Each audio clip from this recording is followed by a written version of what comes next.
I love, all right, it's being recorded. I love all things related to food, from growing it to cooking it to eating it, and also love to be active, practice yoga, and get outside for cycling and hiking.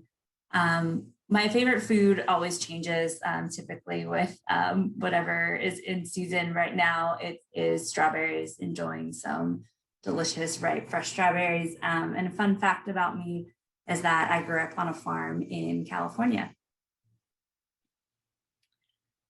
Good afternoon, everyone. I echo everything that Christie has said. Thank you so much, Wynn, and Up2Us for having us here today. It's just an honor and a privilege to be able to talk with you all about this project that has been just such a huge part of our life in the past year. And so just a little bit more about myself. My name's Natasha Cruz. I got my bachelor's degree from the University of Miami, and just recently graduated with my master's in public health and physical activity from the George Washington University in Washington, D.C. So working this past year with Up2Us Sports, I actually was a Summer Vista last year. So it's been such an honor and a privilege to be working with this organization. At the current moment, I live in Miami, Florida. It's always sunny here. It is way too hot right now, but we take advantage of that. So in taking advantage of it, some of my hobbies are kayaking and fishing. Obviously, plenty of fish to catch down here, and also scrapbooking. Having both of my degrees very much related to physical activity feels very fitting to name some of my favorite physical activities and sports. And so weightlifting and football, go Canes. Obviously, huge Miami Hurricanes fan. It's like built into our blood down here. And just a fun fact about me is that I speak more than one language. So I speak English and Spanish and just a little bit of Dutch. Right. Thanks, Natasha. So we're going to kick things off with a little bit of movement, some stretching, get the blood flowing. It's lunchtime before we hit that like afternoon slump. We're going to play the this or that game. So on the screen, there are 4 different scenarios. So I'm going to go through the scenarios. I have them up so you can see them. I'm going to stop sharing so we can all see each other as I read the scenarios. And you're going to have 2 food choices for each scenario. And there'll be a stretch that will go with each one so that you can let us know which one you would choose. So let me pop back over to the full screen. Okay, so our first scenario, if you can't turn your camera on, we understand, but if you can for this part, that would be great. So it's July, the middle of summertime. You walked outside. DC usually is super hot and humid in the summer. You take a shower in the morning and you just start sweating as soon as you leave your house. You've been out in the heat all morning. Hold on, there's a siren.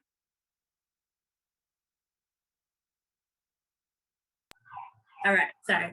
I didn't want to talk over that. So you've been out in the heat all morning. What would you have for lunch?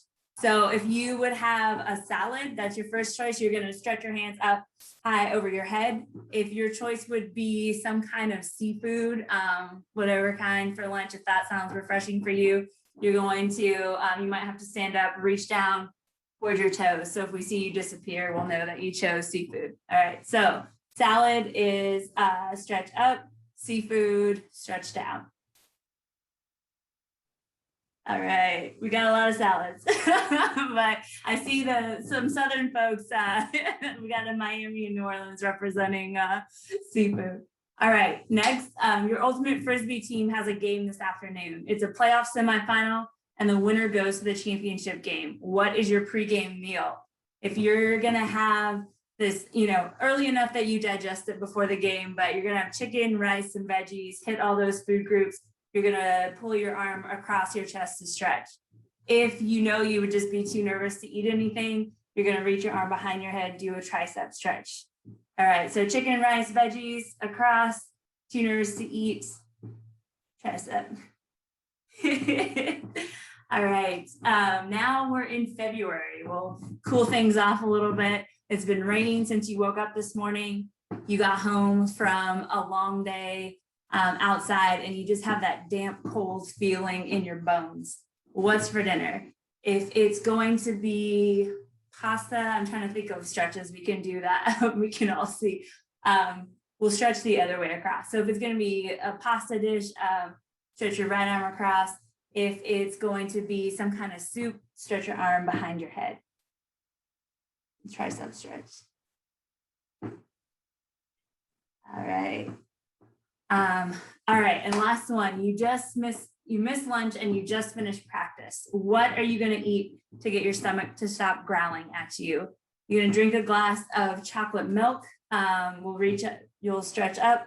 You're gonna have a peanut butter and jelly sandwich, reach down and touch your toes. So chocolate milk, stretch up, stretch down for PB&J. All right. Awesome. I like the variety in our choices here. I'm going to pop back onto sharing. Let me find the right screen. Here we go. All right. Thanks, y'all, for engaging with us on that. So now we're loose. We're ready. Wynn gave us a little bit of background on the coaches project. We're going to just go into a little bit more about the students that are involved in the project. So it's 6th and 7th graders in New Orleans, Louisiana, a little bit predominantly Black or African-American population at the schools, based on information that we collected about the schools and from the students themselves. So nutrition background, we know that at least 95% of students at the school qualify for free or reduced meals, based on height and weight measurements that were taken over the past year. More than 40% have their BMI would be in the overweight or obese category for their age. About 60% were drinking at least one sugar sweetened beverage a day. Half were not consuming vegetables daily, and about a third were not consuming fruit daily. For physical activity, we know that generally about only a quarter of youth aged 6 to 17 meet the recommendation for 60 minutes of moderate to vigorous physical activity daily. We know that youth physical activity tends to decline as they get older and as the grade level goes up. So we start to see that in middle school, where our population is coming from here, and declines are more prevalent in youth who identify with minority groups or who come from households with a lower income.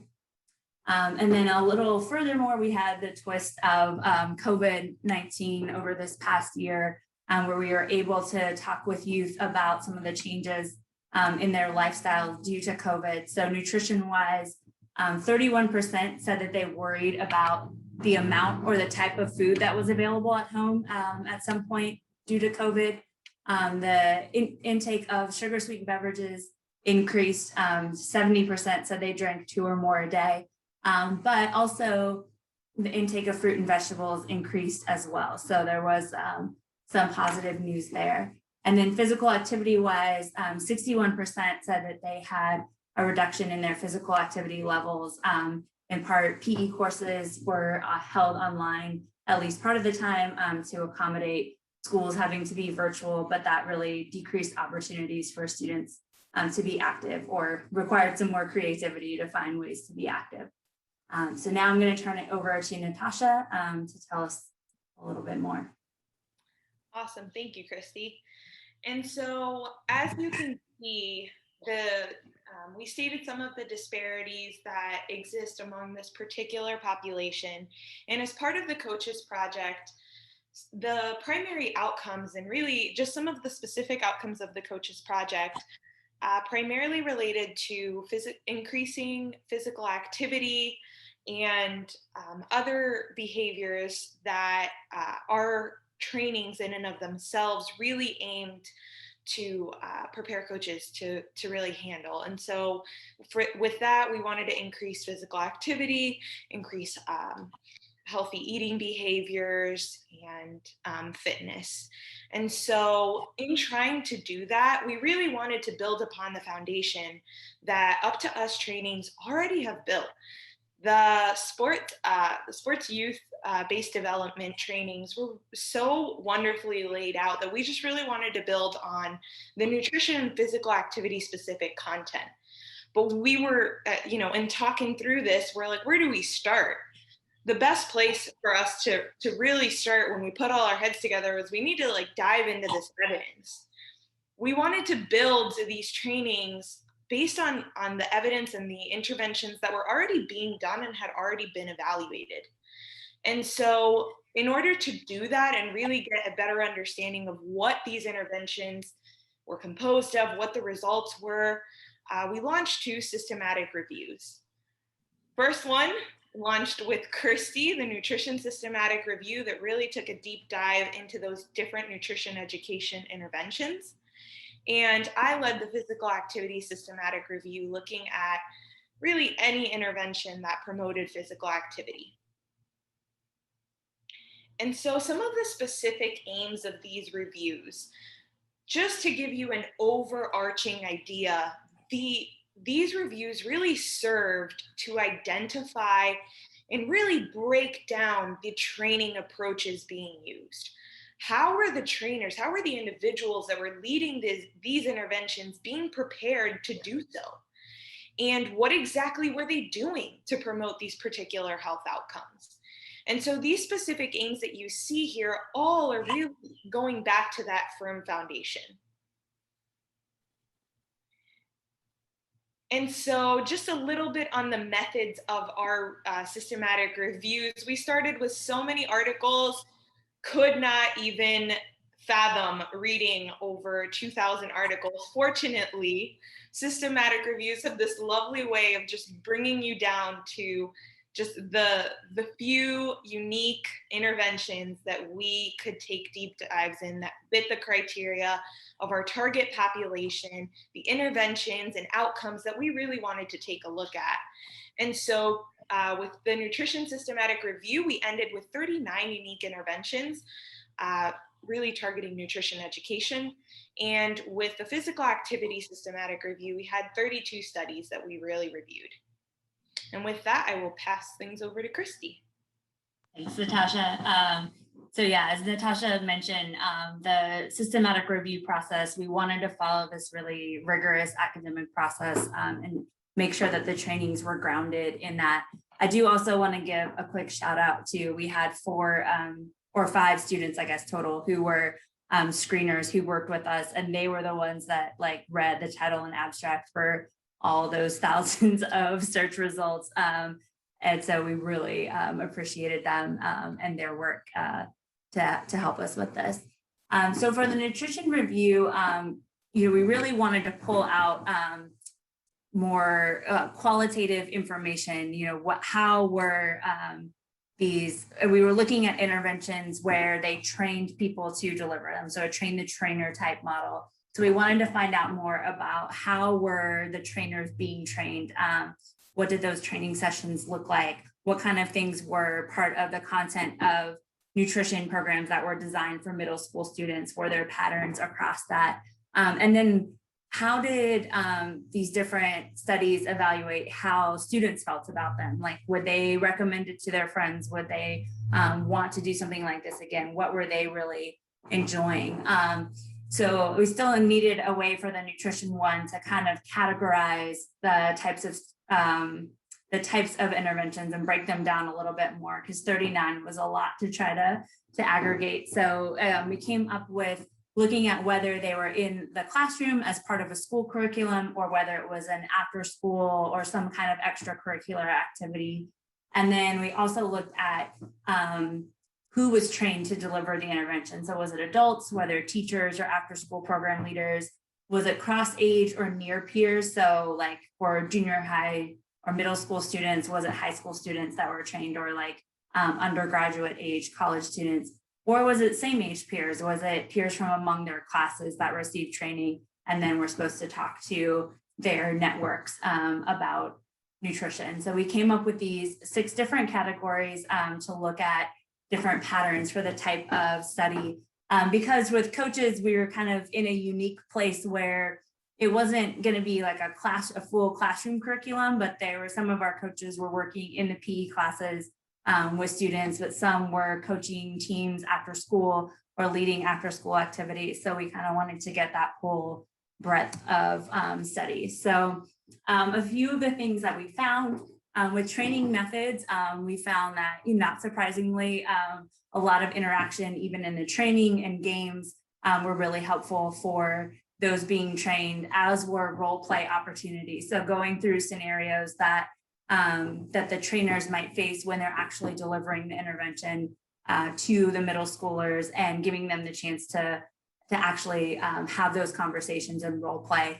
And then also doing follow-up or boosters. If it was, a year, follow the school year intervention, checking in with those trainers, seeing how things were going, providing some additional support throughout was really helpful. As far as the content, we saw that just having positive focus, simple messages, especially in a setting that would be a little less structured. So if you can't have a curriculum regularly in a classroom, trying to keep that message simple, frame it positively, help students with goal setting for where they want to be nutrition wise, and also allowing students to develop skills. So where they know more about food, where they're able to read a food label and figure out what that label is telling them about the food. If they can walk away with that, that's really helpful. And then also through the intervention, working with students so that they can create strategies for how to make healthy choices within whatever their food environment context is. Because that can look a lot different places. In middle school, kind of youth are just starting to get that agency to make more of their own food choices. And so having them think about, well, how would I make these choices in that context was really helpful. For how the intervention was delivered, again, interactive, having games or activities, different ways to engage, and also empowering the youth to be leaders and think about changes that they would want to see food-wise in their community to have healthier food, and equipping them with advocacy skills to be able to advocate for those changes were patterns that we saw. As far as youth receptivity, this was the area where there was kind of the least consistency in how that was measured. If the interventions did focus groups with youth afterward, that kind of provided the best information, but that can be really time consuming and expensive. So that's an area where we would hope to see further research in the future. And then all of that was used to inform the design of the pilot training that we did. So with the coaches in New Orleans, we did a nutrition training in the fall. We focused on goal setting. So kind of, and that game, that this or that game was a good way to get moving and kind of have some fun, but it's also a way to kind of think about, oh, like, what would I choose? How do I make my food choices, and kind of get us paying attention to what we're choosing to eat, which is kind of the baseline. So once we know our baseline, then we can set goals for where we want to be. We focused on 3 key nutrition messages for coaches to emphasize with their athletes. So proper hydration, making sure that they're drinking enough water, eating fruits and vegetables, and eating breakfast regularly. And then we also touched on some skills and strategies for navigating the food environment. We did an activity where the coaches during our training lunch break went to the closest like corner store, grocery store, and had to find the healthiest snack that they would want to eat for $5 or less. And then talking about what the options were and what some of the challenges were to that when we came back together in the afternoon. So that is the quick summary of our nutrition training, and then I'm going to turn it over to Natasha. Awesome. Thank you, Christie. And so it only seems fitting that before we talk about physical activity and really what all of this review, what the results were, what it really means for this particular project, and what we ended up doing, we need to move a little bit because it's only right. So we're going to start with a game that we actually used in the pilot physical activity training called Simon Says Movement Edition. And so the goal of this game is really that we move in a fun and interactive way. And so the goal, and also this game allows for versatility when we talk about platforms in which you interact with students. So for example, a coach could use this on a Zoom call, on their Zoom PE class, or they can also use it, in person. And so the standard rules apply for Simon Says. If we say Simon Says and a movement, and you do that movement, great, you're still in the game. If you don't, you're out.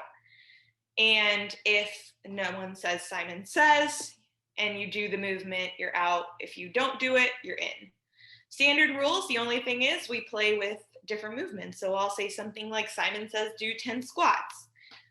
And so in order to play this, Christy, if you can stop sharing the screen really quick so we can see everyone's lovely faces. And I will call. And so we'll go again. We'll get started with just one sort of mock round before you all pick your opponents on your screen. So if you are able, please feel free to turn your camera on. And so just a demo round. Simon Says, touch your shoulders. Cool. Do a squat. Okay, cool. All right, now you guys can pick an opponent, pick anyone on the screen. You're gonna be playing against them, and feel free to throw in the chat whether you're winning or losing or what's your deal. And so let's go ahead, jumping down on my screen.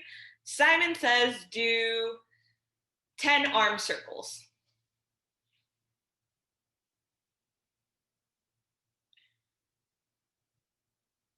Sweet. I already lost count. I'm terrible at those. Simon Says do a squat.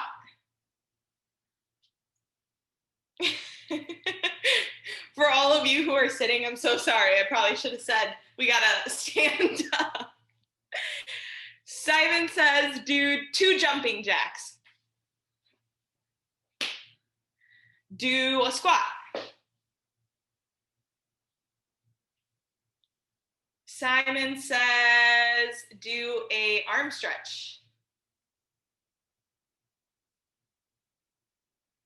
Simon Says do the other side.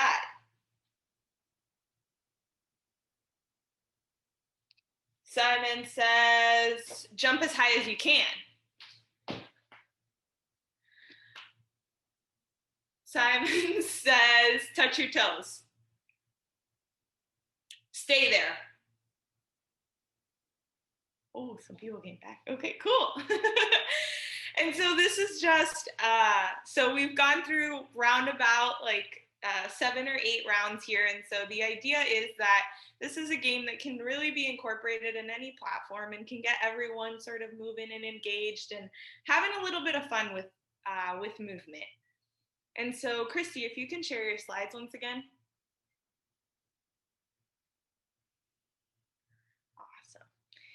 And so in reviewing the results of this physical activity systematic review, we broke this down in a bit of a different way. And so we first took a look at the training the trainer models. So what exactly or how exactly were the trainers, be it a coach, a teacher, whomever was being trained, how were they being trained? What was this approach that was used?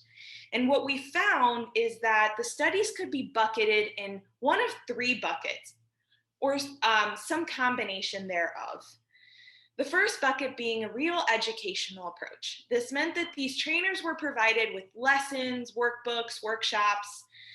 This could be a one-time session, it could be multiple sessions, but the idea is that it really was rooted in educating the trainer with whatever information about physical activity itself or the benefits. Now, the second approach was the gamification approach. And in this approach, training the trainer, they used games incorporated in these training sessions. They used games, challenges, taught them to goal set, and really had them do this in the training itself. Now, the last one is the supervised intervention delivery approach. And this is probably one of the more interesting approaches, at least from my perspective when I was reviewing these things. The supervised intervention delivery approach really was geared towards having the trainer either do a mock presentation or role play what scenarios they might encounter when they're trying to promote physical activity on site. And this really takes deep dives into the nuances that are associated with physical activity promotion. And so this particular approach, among the other two, could be used in combination with one another, but these are how these studies were grouped.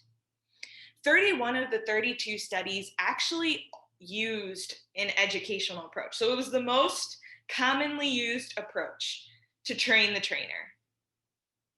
Now, for the physical activity intervention, when these trainers were released on site and really were on the ground floor promoting physical activity in their particular settings, which could be the school or after school, but really in this particularly school setting, there were three approaches that they used to promote physical activity.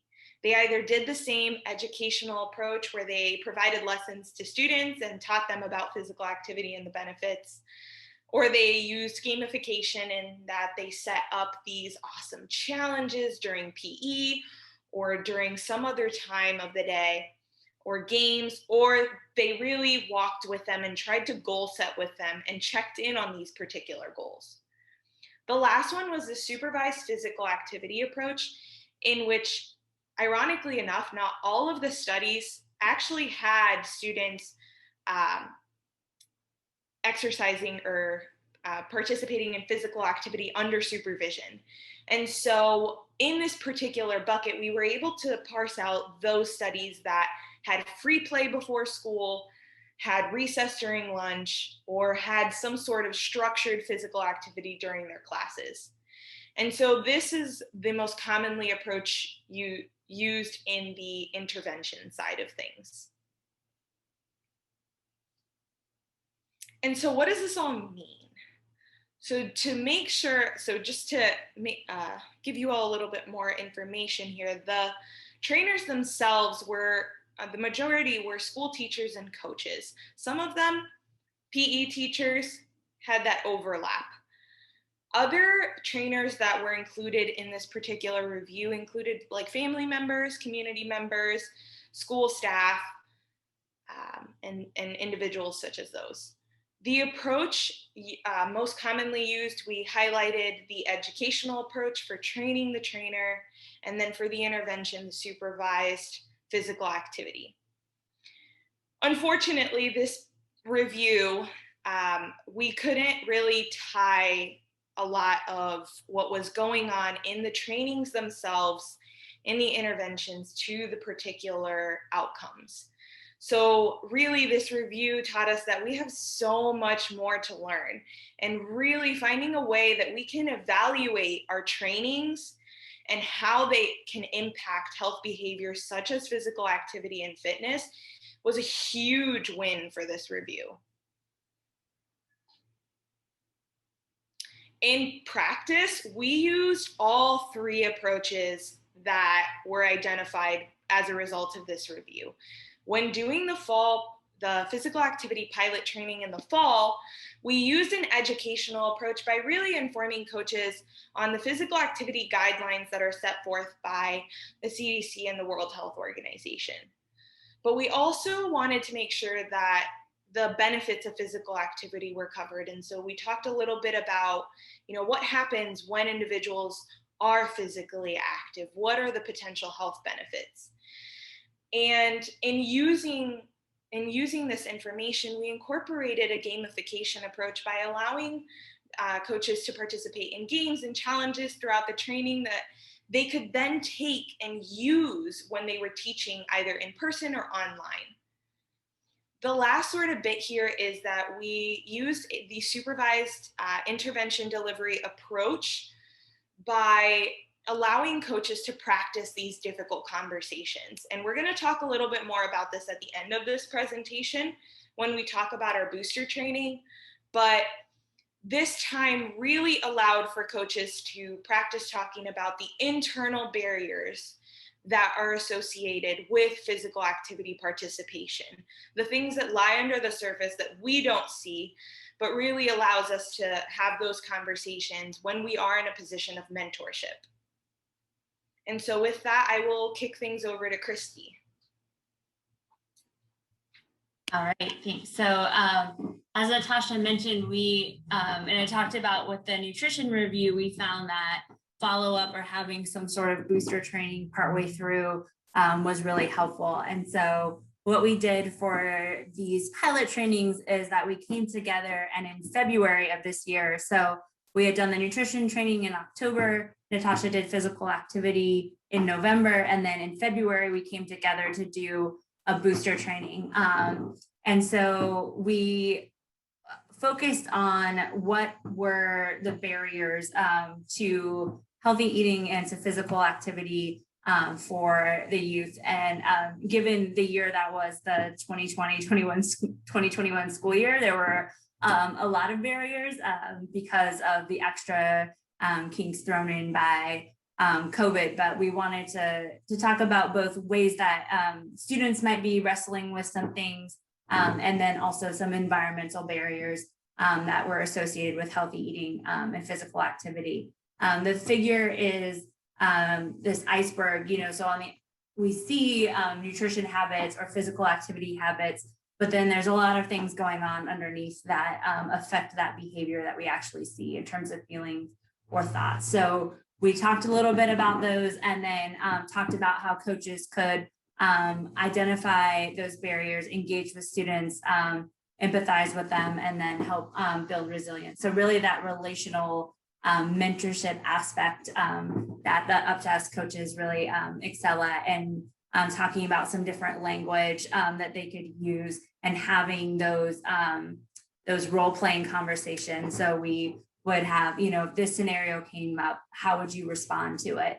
And that was a big part of throughout our booster training. And then we worked with the coaches to design a challenge. So all the schools competed against each other in a nutrition and physical activity bingo challenge, and to make it fun and ways that they could focus on growth and enjoying both healthy eating and physical activity.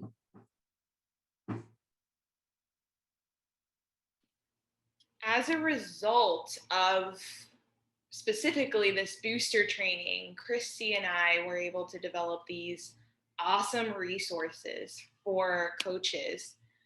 The first here on the left-hand side that you'll see is really this incorporation of games. So trying to find this beautiful melding of eating healthy and movement, and trying to find a game where you can sort of target both. Some of these games you'll see are a little bit more heavy on the movement side, just because we tried to sort of include the ones that we had used in the training so that coaches could use that in practice. The middle resource is this wonderful resource that we created as a result of the conversations around barriers, and really trying to reframe physical activity and nutrition in a way that would meet students where they're at and really prioritize whatever we don't see. So we can do this by reframing, and so making things clear was kind of our catchphrase, which is totally all Christie. So it was just such a wonderful phrase. So creating this idea of curiosity. So we want to get kids interested in, trying new foods. We want to get them interested in trying new exercises. We want to just engage them in that way. Learning, being a little bit more on the educational side, really understanding where food comes from, what activities you cannot do, how you do them. Sometimes you hear individuals say, I wish I could be active, but I don't really know how. How do I do this? So really trying to target that as a barrier. And then enjoyment. So obviously we all want to do things that we find fun. And so in trying to make things fun, really asking individuals, what they already like and trying to work in, eating healthy and physical activity into those existing habits or behaviors. And the last but not least is making things relevant. And so really trying to affirm whatever it is that these individuals hold dear to them, whether that is something that is cultural or otherwise, really trying to make sure that we're not saying, don't eat this thing that is really important to you from a cultural standpoint, or don't move, or do this activity when you are told something else. So really just trying to make things relevant and meet students where they're at. The last sort of resource that we provided was a wellness journal that really allowed us to give coaches a resource for those wonderfully rainy days like you guys are having today in New Orleans. If PE has to be inside, at least, we can do something that still engages students in either thinking about physical activity and wellness and eating healthy, and just potentially, making some goals, really making light of these days. All right, so then in terms of the implications of both the systematic reviews and the trainings for research and application. So our goals were really, and one thing that came out of this and piloting the trainings is that we really want to deliver context-informed nutrition and physical activity intervention. So as Natasha mentioned, and as we kind of talked about at the beginning, going over the background of the youth involved in coaches, we want to understand where they are and then be able to meet them where they are. In the training, since we were piloting them with coaches in New Orleans, we tried to incorporate specific references to New Orleans and how coaches share about that and their experience in the place where they are. But then also that could be transferable to other cities, and you would plug in, specifics for those cities, but making it relevant to the place where people are. The coaches really serve as role models. So just to illustrate the importance of healthy lifestyle, encouraging them through the trainings to share about the things that they were doing. In the nutrition training, several of them mentioned gardening, or that they liked growing their own food. So talking with their youth about that and just engaging those conversations, and then empowering the coaches to really be able to feel like they're walking into their interactions to informed with knowledge, but then also the ability to be empathetic with the youth and what they're going through. And that really connects with what Up2Us already does in their trainings for coaches as well, and the broader picture of sports-based youth development. So we are hoping that the pilot trainings that we did can be expanded and offered in more places across the country, and continue to be refined and improved. As we mentioned, there's still a need for a lot more information. Outcomes can be, when it comes to health, can be hard to measure unless you can really follow people over a long period of time. Because what we really hope to see is these habits that are built that last, as these youth become adults and have their own kids. And so that's really hard though to measure for a study. So, but still continuing to look at ways of how do we evaluate these programs well, and try to capture that information, especially getting youth feedback on how they enjoy the intervention and what how that impacts then the decisions that they make. So that is in fairly quick condensing a year into 45 minutes or so, but we would love to be able to take any questions that you have. Feel free to, I don't know, Katie or Gwen, if you have something different, but I was going to say put them in the chat. I saw there's some in the chat already, so we can work through some of those. But would love to hear questions. Let's see. Jameson asked about were we looking at all the studies or programs that do nutrition or physical activity, or did we have criteria? Which is a great question. And a key part of systematic reviews is that you do set criteria before you do your search. And so then when you're screening articles, you measure everything against that criteria. So for nutrition, it had to be programs that focus on middle school age youth. So somewhere in the 10 to 14-year-old age range, they had to have a train the trainer component. So not just like dietitians delivering the interventions, but training someone else to do that. For location, we said anywhere either in the US or a setting that could be comparable to a US urban environment. So we did have in the nutrition study, we did have some that were from other countries, but that would be a comparable population. Natasha, do you have anything to add for the physical activity one? So I kind of threw an answer in the chat, and so I was just actually reading Jameson's follow-up. So. All right. Yeah, I mean, what I wrote and to reiterate in the chat was that we really tried to make sure that the studies that we were including in this review paralleled with the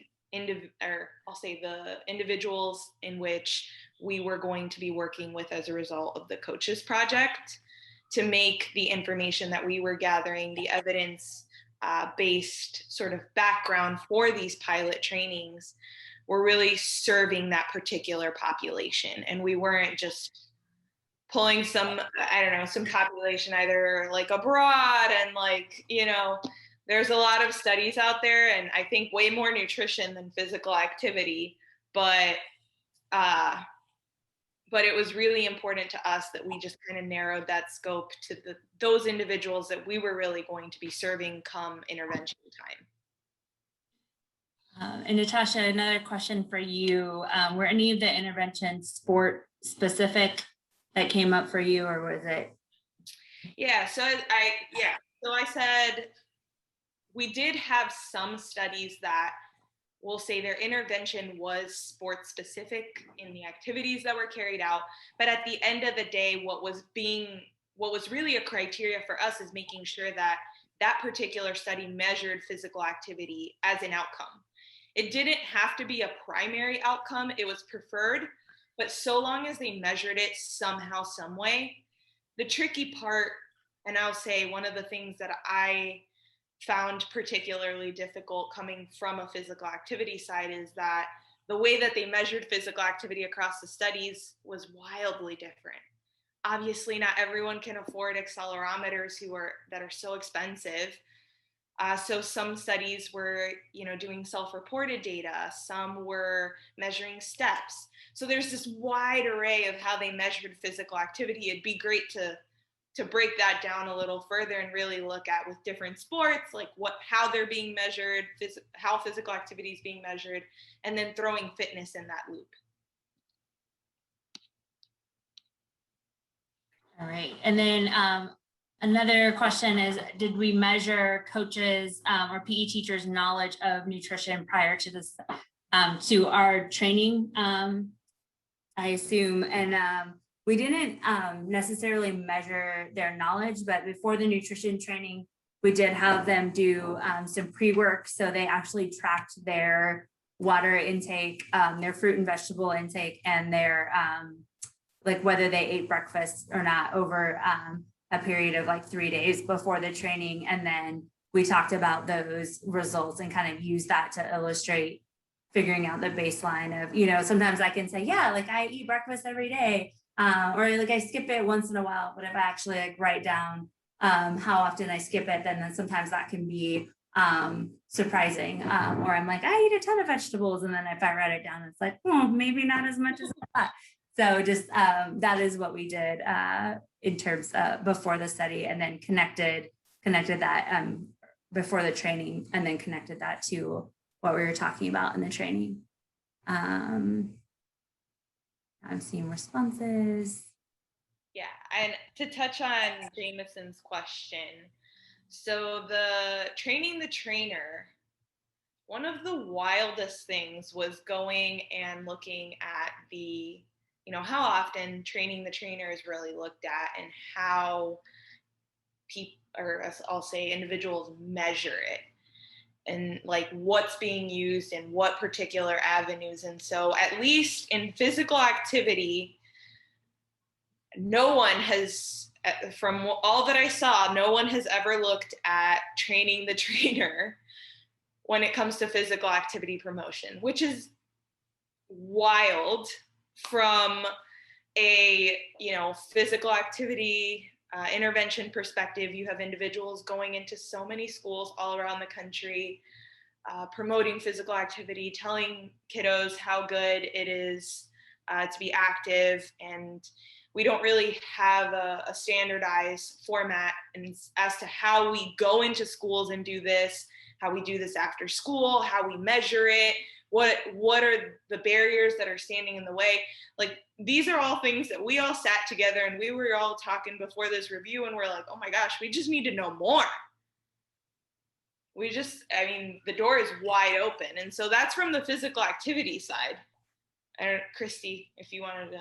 Yeah, I would say on nutrition, so there was a little bit out there that looked at either peer-led interventions or train the trainer, but usually those systematic reviews still looked at like what were the outcomes? Was there like a change in BMI? Was there a change in dietary intake? And so that kind of goes back to can be like the change in BMI. If you just measure that in the short term, that might not tell us a whole lot.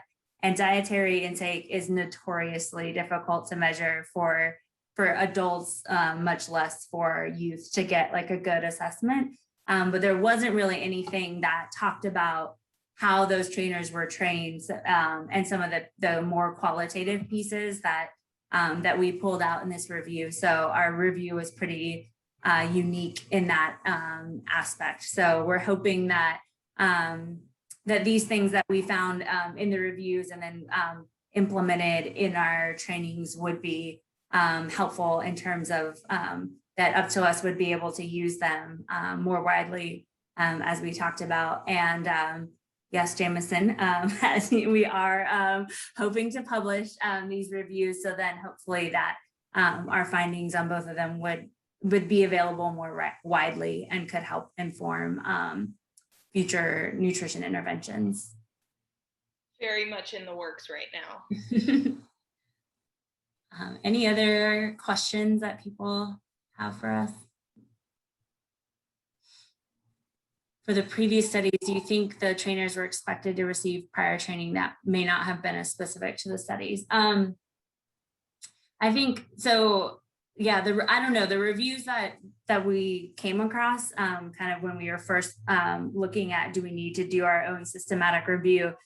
They just didn't address the training as specifically as we were hoping for. So there may be, and even then in the individual studies that we pulled in our review, there was kind of a variety in how much explanation they gave about the trainings that they offered. But, for like teachers, if they were being trained, they often had their own like professional development day or a short retreat. Some went into a lot of detail, one that trained peer youth to then like talk to their social networks. They like took them away from the school. They like prepared meals together, and they got like really in depth about the training. Because they hoped that would, like, going through that practice would then help the youth when they went back to share information. So it would really varied a lot. I have a question, but before I continue, I do want to take a moment to shout out everyone who has been involved in this coaches project. So yes. I want to give a shout out to our principal investigators, Jameson Merrill from Up2Us Sports, who's in the room here, and Dr. Jennifer Sachek from George Washington University, who wasn't able to make it. Both are the PIs on this grant. Additionally, on Up2Us Sports side, Katie Rawlings, Jarita Mitchell, Addie Ferguson, Nate Lejeune, and other staff at Up2Us Sports. And from GW side, both Christie and Natasha here, of course, as well as Emily Blake, who I believe is in the room, and Toshi Hong and Grace Deese. And then we also worked with amazing review screeners who did incredible work with us. 4 students from Tulane University here in New Orleans, Ariel Morris, who is here, I believe, Leah Berry, Sydney Gauthier, and Elisa Kotzi. So shout out to everyone who has been involved in this project. I do have a quick question to Christie and Natasha about the trainings themselves, the pilot trainings.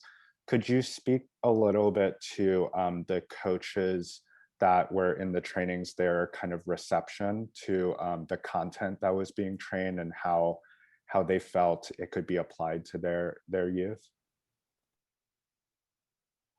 So I can jump in here. I will say the passion that these coaches brought to the trainings was far beyond, I think, what I expected. It was, I think there was one time, and when Jarita, Katie, you guys were all there, you know, we're in this training and the breakout room ended a little too abruptly for us. And so one of the wonderful coaches ended up like telling everyone in the main room, like, I don't want to say it's like this passionate speech, because I don't feel like rant is the right word. This passionate speech about how physical activity, you know, the importance of physical activity, and, you know, how it's so needed, and how, you know, they're doing everything they can, and, you know, speaking to the external barriers that are really existing in our system right now. And so it was just their receptivity was, I mean, through the roof. I think a lot of them asked, you know, very informative questions, you know, they were very interested in the content that was being delivered, and like more so on the creativity side. We ended up doing, as like the ending sort of the booster training, we came up with this like movement and nutrition bingo card that they could all take and do in their schools. And they brought so much creativity to those breakout rooms. I mean, Christie and I didn't have to add anything. We had some things on the side. We're like, oh, if we don't get enough ideas, you know, we may have to add a few. No, we were overflowing with ideas. And so, you know, just a huge thank you to Up2Us Sports New Orleans coaches, like just amazing participation in those trainings. Oh, Julie, 100? You participated? Yeah, I would echo that. I mean, we had hoped originally to be able to, back like early last summer, hoped things would go like well enough with COVID that we could do the trainings in person, and that didn't happen. But just to be on Zoom and have all these coaches just show up and be super engaged, ask great questions, share about, you know, they were making connections like to their own experiences, and like came up with, you know, ideas of how they could implement it with their athletes. In the booster training, they spent a little bit of time in breakout groups. Wynn and Jarita, I think, each facilitated one to kind of debrief from the fall trainings and ask like how that was going, what had they been able to implement, what did they want more information about, or what were some of the barriers. And so then we could start to address some of those even in the booster training as well. So it was amazing to get to engage with them, just a privilege. And Wynn, thanks for shouting out everyone. That was, you beat me to it, but it was so great to have so many people on here that were a big part of this process. Jameson with the questions. Any lessons learned? What would we do differently? I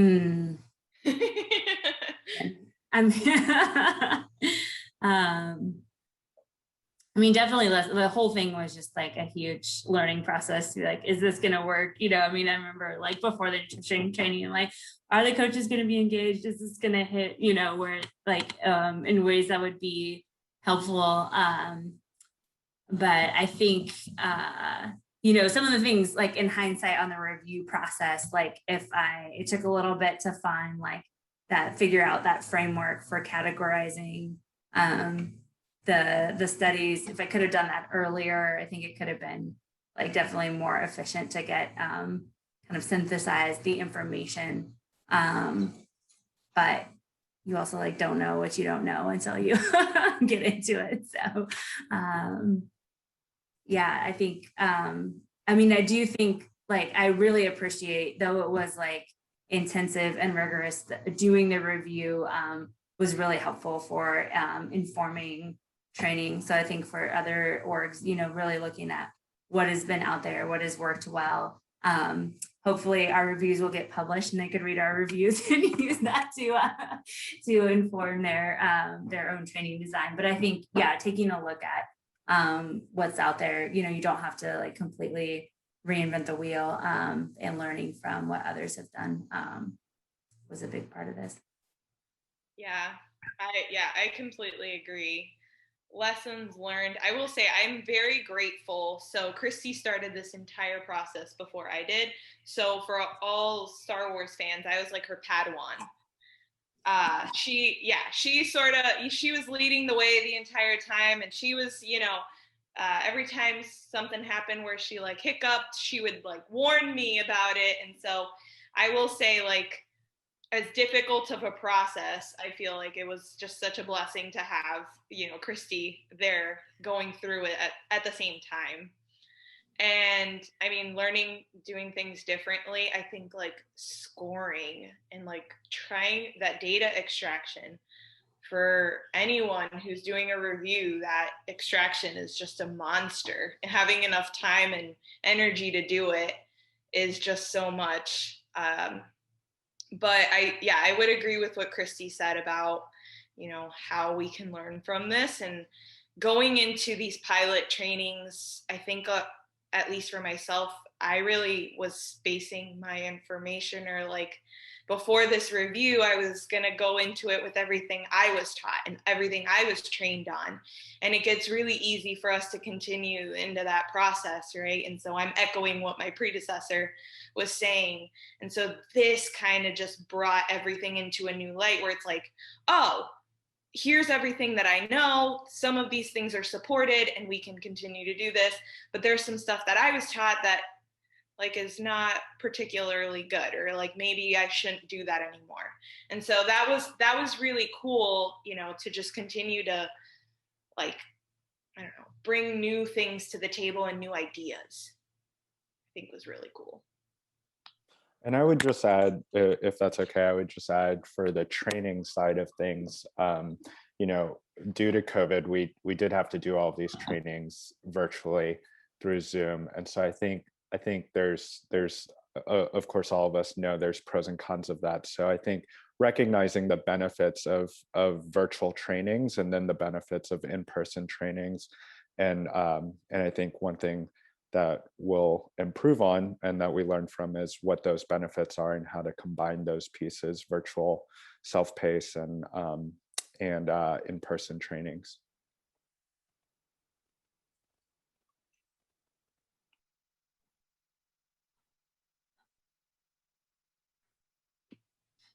Just to go back on a question about the long-term athlete development, just don't want to leave that one hanging.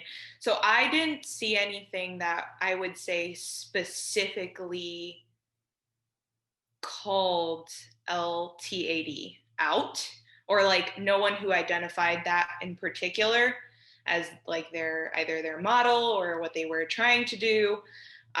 Nor did I say I would have incorporated anything. I actually am very curious and I'm going to Google that after this. So thank you.